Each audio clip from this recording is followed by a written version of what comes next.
ഐക്യജനാധിപത്യ മുന്നണി, അതായത് UDF, ഐക്യത്തോടെ പ്രവർത്തിക്കുന്ന മുന്നണി എന്നർത്ഥം. ഈ മുന്നണിയുടെ ക്യാപ്റ്റൻ സ്ഥാനത്ത് 60 വർഷത്തോളം രാജ്യത്തെ അടക്കി ഭരിച്ച് ഇന്ന് വഴിയാധാരത്തിൻ്റെ വക്കിൽ നിൽക്കുന്ന കോൺഗ്രസ്സാണ്. ഏവരെയും ഐക്യത്തോടെ കൊണ്ടുപോകാൻ കേരളത്തിൽ കോൺഗ്രസ് ശ്രമിക്കുന്നുണ്ട് എന്നാണ് വെപ്പ്. എന്നാൽ ഈ കോൺഗ്രസിനുള്ളിൽ ഐക്യമുണ്ടോ? അങ്ങനെ ചോദിച്ചാൽ എങ്ങനെ എന്ന് മറുചോദ്യം ചോദിക്കരുത്. ഐക്യം ഇല്ല എന്ന് തന്നെ പറയേണ്ടി വരും. കാരണം അധികാരം എന്ന ഒരൊറ്റ വസ്തുവിന് കീഴിൽ മാത്രമാണ് കോൺഗ്രസ് അവരുടെ ഐക്യം കാണിക്കുന്നത്. ഈ പാർട്ടി ഏറ്റവും കൂടുതൽ ഐക്യപ്പെടുന്ന സമയം ഏതാണെന്നറിയാവോ? തിരഞ്ഞെടുപ്പ് സമയം തന്നെ. മറ്റെന്തൊക്കെ പ്രശ്നങ്ങളുണ്ടെങ്കിലും അതെല്ലാം മാറ്റിവെച്ച് തിരഞ്ഞെടുപ്പ് സമയത്ത് അവർ ഒന്നിക്കും, ഒരുമിച്ച് വോട്ട് പിടിക്കും, പരമാവധി വിജയിക്കാൻ നോക്കും. ഇലക്ഷൻ കഴിഞ്ഞാൽ പിന്നെ ഇക്കൂട്ടരുടെ മറ്റൊരു മുഖം കാണേണ്ടി വരും. ഇലക്ഷൻ സമയത്ത് കൂടെ തോളിൽ കൈയിട്ട് നടന്നവനെപ്പോലും തിരിച്ചറിയാൻ തിരഞ്ഞെടുപ്പ് കാർഡ് കാണിക്കേണ്ടി വരും. അതാണ് കോൺഗ്രസ്. അതേ കോൺഗ്രസിൻ്റെ മേധാവി എന്നറിയപ്പെടുന്ന വ്യക്തി തന്നെയാണ് ഇപ്പോഴിതാ തിരുവനന്തപുരത്ത് ജനകീയനായ ഒരു നേതാവിനെ പുറത്താക്കിക്കൊണ്ട് കോൺഗ്രസ് പാർട്ടിയെ പ്രതിസന്ധിയിലാക്കിയിരിക്കുന്നു. 3 മണ്ഡലങ്ങളിലെ കോൺഗ്രസ് പാർട്ടിയുടെ പെട്ടിയിൽ നല്ല കോൺക്രീറ്റ് ആണി അടിച്ചു കയറ്റി തുറക്കാനാകാത്ത വിധം ആ പെട്ടി ഉറപ്പിച്ചു കഴിഞ്ഞു. ഇനി അടക്കിയാൽ മതിയെന്ന് ചുരുക്കം. സാധാരണയായി ഏതൊരു രാഷ്ട്രീയ പാർട്ടിയും അവരുടെ പ്രവർത്തകരെ അച്ചടക്ക നടപടികളുടെ ഭാഗമായി പുറത്താക്കുകയും പിന്നീട് തിരിച്ചെടുക്കുകയും ഒക്കെ ചെയ്യും. രാഷ്ട്രീയ പാർട്ടികളെ സംബന്ധിച്ച് അതൊക്കെ ഒരു സ്വാഭാവിക രീതിയാണ്.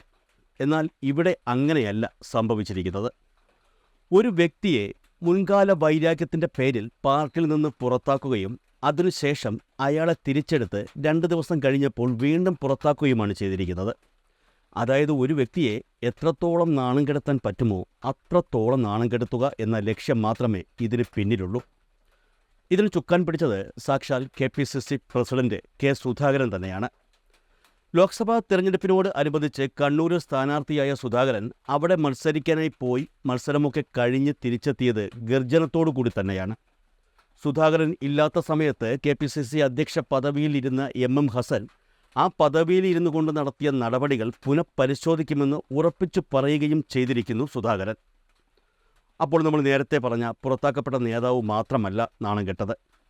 KPCC അധ്യക്ഷ പദവി വഹിച്ച MM ഹസനും സുധാകരന് മുന്നിൽ നാണം കെട്ടിരിക്കുകയാണ്.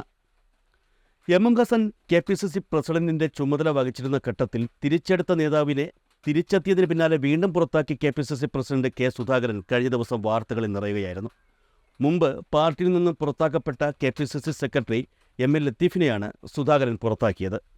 ലത്തീഫിനെ MM ഹസൻ തിരിച്ചെടുത്തിരുന്നു. ഈ നടപടിയാണ് മത്സരമൊക്കെ കഴിഞ്ഞ് തിരിച്ചെത്തിയതിന് പിന്നാലെ സുധാകരൻ റദ്ദാക്കിയത്.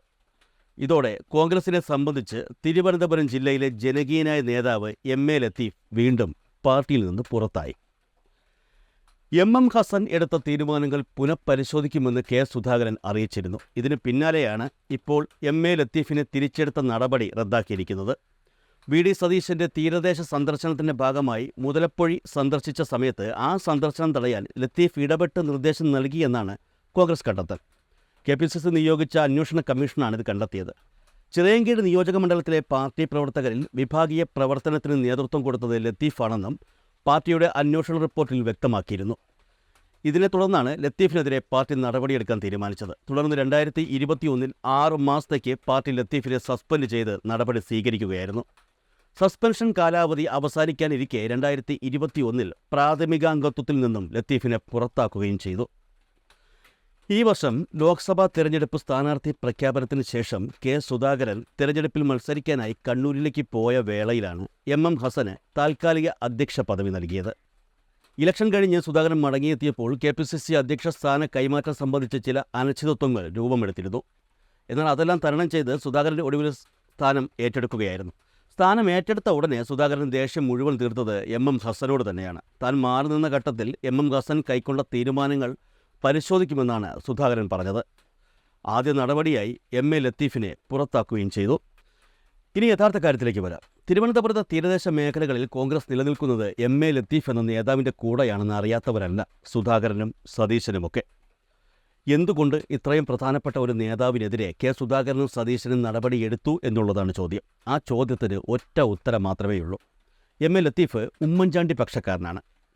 കോൺഗ്രസ് പാർട്ടിയിൽ ഉമ്മൻചാണ്ടി യുഗം അവസാനിച്ചു എന്ന സൂചന മറ്റുള്ള കോൺഗ്രസ് നേതാക്കൾക്ക് നൽകാൻ വേണ്ടിയാണ് ഉമ്മൻചാണ്ടിയുടെ അവസാന കാലത്ത് അദ്ദേഹം നോക്കി നിൽക്കെ MA ലത്തീഫിനെ സുധാകരൻ സസ്പെൻഡ് ചെയ്തത്. ഞാനാണ് ഇവിടെ അധികാരി, എൻ്റെ തീരുമാനത്തിനെതിരെ ഇവിടെ ആര് എന്ത് ചെയ്യുമെന്ന് എനിക്ക് കാണണം എന്ന പരോക്ഷ വെല്ലുവിളിയോടെയാണ് ലത്തീഫിനെതിരെ സുധാകരൻ നടപടി കൈക്കൊണ്ടത്. അതോടുകൂടി എന്താണ് സംഭവിച്ചത്? തിരുവനന്തപുരം ജില്ലയിലെ കഴക്കൂട്ടം, ചിറയൻകീഴ്, ആറ്റിങ്ങൽ നിയമസഭാ മണ്ഡലങ്ങളിലെ കോൺഗ്രസ് പ്രവർത്തകർ പിന്നോട്ട് വലിഞ്ഞു. തങ്ങളുടെ നേതാവായ ലത്തീഫ് ഇല്ലാതെ തങ്ങൾക്ക് പാർട്ടി വേണ്ട എന്ന നിലപാട് അവർ കൈക്കൊണ്ടു. മാത്രമല്ല, ഇപ്പോഴത്തെ KPCC നേതൃത്വത്തിനെതിരെ പരസ്യമായി അവർ പ്രകടനം നടത്തുകയും ചെയ്തു. അന്ന് സുധാകരനെ വിളിച്ച തെറിയൊക്കെ ഒന്ന് കേൾക്കണമായിരുന്നു. സുധാകരൻ്റെ പ്രഷർ കൂടാൻ ഇനി കാരണം വല്ലതും വേണോ? യഥാർത്ഥത്തിൽ ലത്തീഫിന് എതിരെയുള്ള നടപടി ഉമ്മൻചാണ്ടിക്കും സംഘത്തിനുമുള്ള ഒരു വാണിംഗ് ആയിരുന്നു. അത് മനസ്സിലാക്കിയാകണം ഉമ്മൻചാണ്ടിക്കൊപ്പം നിന്ന പല നേതാക്കളും മറുകണ്ഠം ചാടുകയും ചെയ്തു. എന്നാൽ ഈ മറുകണ്ഠം ചാടിയ നേതാക്കൾക്കൊപ്പം ജനങ്ങൾ ഉണ്ടായിരുന്നില്ല എന്നുള്ളതാണ് സത്യം.